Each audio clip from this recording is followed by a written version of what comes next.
Hello friends, मैं आप लोगों को पुनः ब्लड का पार्ट नंबर 2 पढ़ाऊंगा। Part number 2 blood blood donation पढ़ाऊंगा। डोनेशन अर्थात रुधिर आधान किसे कहते हैं? रुधिर आधान। तो रुधिर आदान कहीं लिखा रहता है, कहीं रुधिर आधान लिखा रहता है। तो मैं आज पार्ट नंबर 2 में आपको ये पढ़ाने जा रहा हूँ। आप गौर से सुनिएगा और बड़ा मज़ा आएगा। इसको 2-3 बार आप कम से कम देख लेंगे मेरे प्यारे बच्चों, और आपको ये अच्छे से समझ में आ जाएगा। गर्मी हो जाती है, इसकी वजह से मैं बीच में अभी आज नहीं पढ़ा पाया, लेकिन आज पुनः मैं आपको वीडियो प्रदान करने जा रहा हूँ। इसको कृपया करके जरूर देखेंगे। देखो, पार्ट नंबर 2 में क्या करना है? ब्लड। ज़्यादातर देखा होगा जो ब्लड होता है, ब्लड का शरीर में जो ब्लड होता है वो लगभग 7 से 8% भार का पाया जाता है।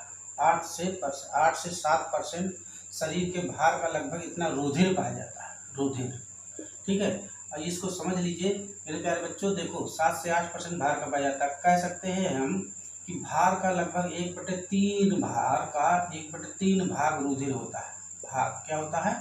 रुधिर होता है 1/13 भाग। और देखेंगे जैसे 70 है ना, 70 kg का अगर किसी का भार है तो अगर इसको निकालेंगे तो 5 से 6 लीटर रुधिर निकलेगा। रुधिर निकलता है।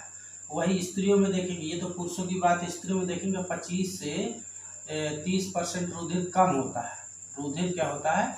स्त्रियों में कम होता है।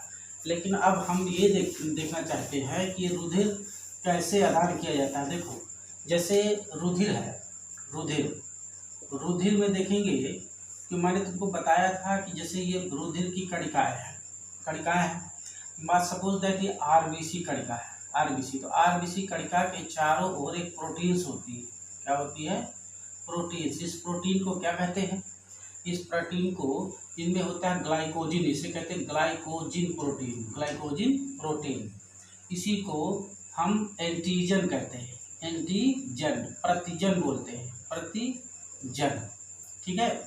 अब क्या होता है कि ये जो कणिकाएं जो होती हैं, कोई भी कणिका हो, कणिकाएं कहाँ पाई जाती हैं? ये पूरे प्लाज्मा भी होता है। रुधिर में क्या होता है? प्लाज्मा। ये क्या है? प्लाज्मा। आप देख लीजिए, ये क्या है? प्लाज्मा। तो मेरे प्यारे बच्चों देखो, तो प्लाज्मा होता है। अब ये पूरा शरीर में देखेंगे ना, तो लगभग प्लाज्मा लगभग 60% में से 40% क्या होता है? कणिकाएं होती है, और 60% पूरा रुधिर, शरीर का रुधिर। तो इसमें से आप देखेंगे कि ये प्लाज्मा जो होता है, ये प्लाज्मा में भी एक प्रोटीन्स होती है। तो इस प्रोटीन को कहते हैं एंटीग्लाइकोजिन। इसी को प्रतिरक्षी भी कहा जाता है। प्रतिरक्षी, एंटीबॉडी। जैसे आप देखेंगे, देखो हमने क्या कहा कि ये कणिका है, कणिका के चारों ओर एक प्रोटीन्स का आवरण होता है, ग्लाइकोजिन। उस ग्लाइकोजिन को कहते हैं एंटीजन, इसी को प्रतिजन कहते हैं। और इसी के चारों ओर जो प्लाज्मा भरा होता है, जो पीले रंग का पदार्थ होता है, उसमें भी एक प्रकार की प्रोटीन्स होती है, उसे एंटीग्लाइकोजिन्स कहते हैं। इससे प्रतिरक्षी बनते हैं। हाँ, ये जो आपको हमने ये बताया, इसमें से आप देखेंगे, ध्यान से देखिएगा कि इन प्रतिजन और प्रतिरक्षी की उपस्थिति के अनुसार से हम कह सकते हैं कि रुधिर को वैज्ञानिक कार्ल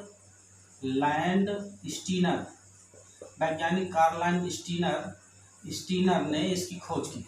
और इसकी खोज में से इन्होंने ये बताया था कि रुधिर में उपस्थित एंटीजन्स और एंटीबॉडी, कौन? एंटीजन और एंटीबॉडी की उपस्थिति के अनुसार से रुधिर को हम 4 वर्गों में विभाजित करते हैं।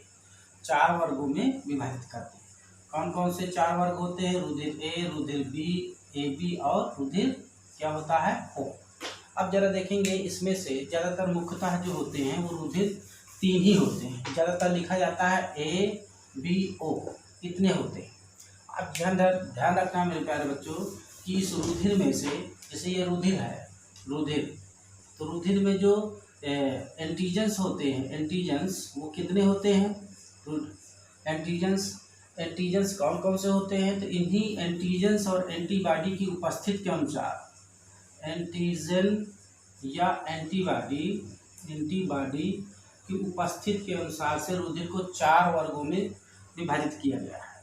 कहेंगे रुधिर ए, रुधिर बी और रुधिर ए बी, रुधिर ओ।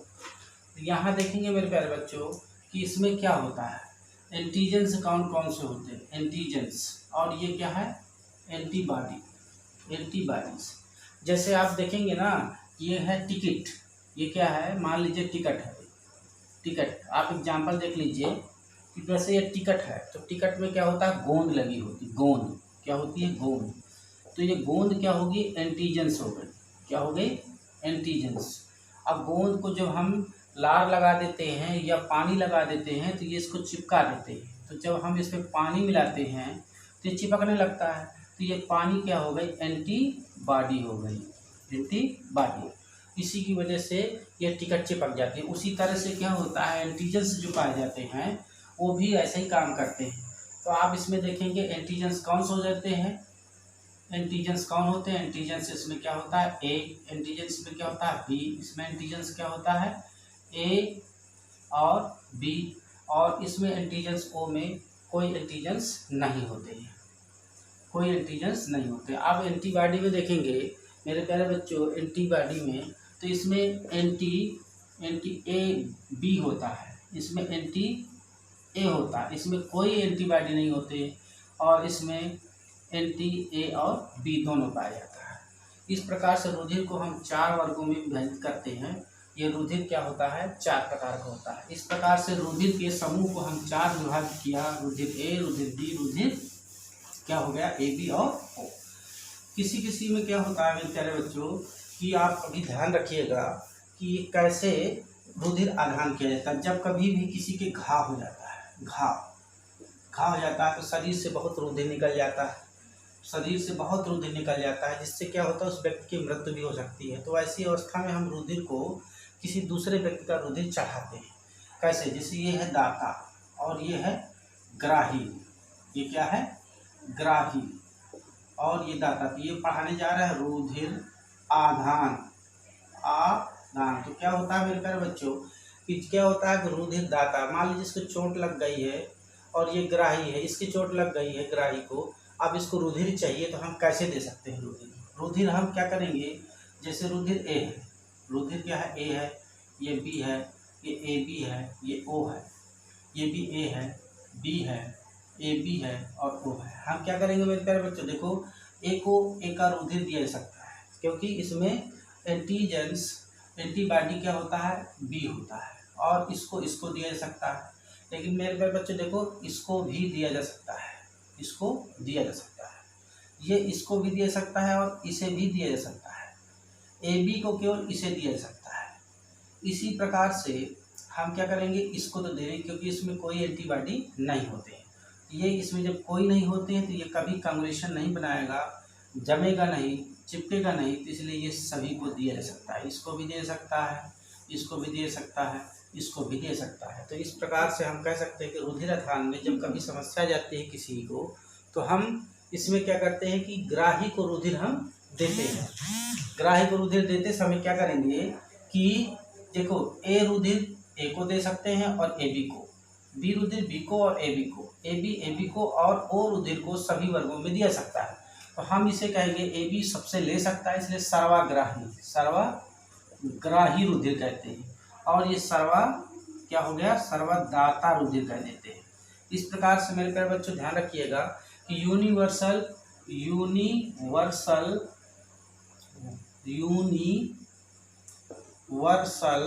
क्या हो गया, ये क्या हो गया, एक्सेप्टर है, और यूनिवर्सल डोनर है। यूनिवर्सल क्या है, डोनर, यूनिवर्सल डोनर। तो ये सर्वग्राही ए बी है और सर्वदाता ए बी। इस तरह से रुधिर हम दे करके हम उसकी जान बचा सकते हैं।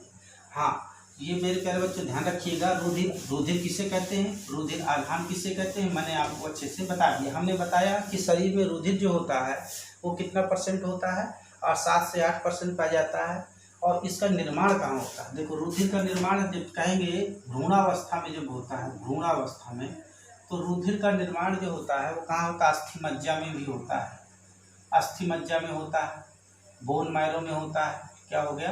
Bone marrow. ठीक है। थाइमस में, थाइमस ग्रंथि, थाइमस ग्रंथि में भी होता है। और देखो और 2-3 जगह होता है। इस तरह से मेन आपको ध्यान रखिए, बोन मैरो में होता है, बोन मैरो में होता है, थाइमस ग्रंथि में होता है, प्लीहा में भी होता है, प्लीहा में भी होता है। लेकिन मेरे प्यारे बच्चों ध्यान रखिए, जब ये यौवनावस्था आ जाती है, युवावस्था आ जाती है, तो युवावस्था में केवल यह है red bone marrow, red bone marrow में ही होता है। रेड बोन मैरो का मतलब कि जहाँ लाल अस्थि मज्जा पाया जाता है, जैसे जांघ की हड्डी हो गई, ठीक है, और पसलियाँ हो गई, पसलियाँ, और भी देखेंगे तो इस तरह से कई जगह पे होता है जहाँ बड़ी अस्थियाँ होती है, जहाँ पे लाल अस्थि मज्जा होता है। जहाँ तक कारोटी में भी होता है, कारोटी खोपड़ी की अस्थि में भी होता है। लेकिन मेरे प्यारे बच्चों ध्यान रखिएगा, इसमें क्या होता है कि इनमें जो युवावस्था में यहाँ तो होता है, लेकिन एक जो मोनोसाइट होती है, मोनोसाइट, एक होती है लिम्फोसाइट, लिम्फोसाइट। तो ध्यान रखना, लिम्फोसाइट का निर्माण सदैव थाइमस ग्रंथि में होता है, थाइमस ग्रंथि में होता है। और लिम्फोसाइट से ही जैसे एड्स हो जाता है, टी लिम्फोसाइट्स के कारण से थायराइड्स हो जाती है। ध्यान रखना कि इस ग्रंथि अगर ये कमज़ोर हो जाती है, थाइमस ग्रंथि, तो इससे विभिन्न प्रकार की प्रतिरोधक क्षमता घट जाती है और कई रोग हो सकते हैं। इसलिए इसका निर्माण यहाँ से होता है, इसको भी ध्यान रखना है। मेरे प्यारे बच्चों देखो, मैंने आपको बता दिया कि रुधिरदान कैसे होता है और रुधिर में एंटीजेंस किसे कहते हैं, एंटीबॉडी किसे कहते हैं। और बहुत गर्मी है इसलिए मैंने इतना ही वीडियो बनाऊंगा। धन्यवाद, थैंक यू।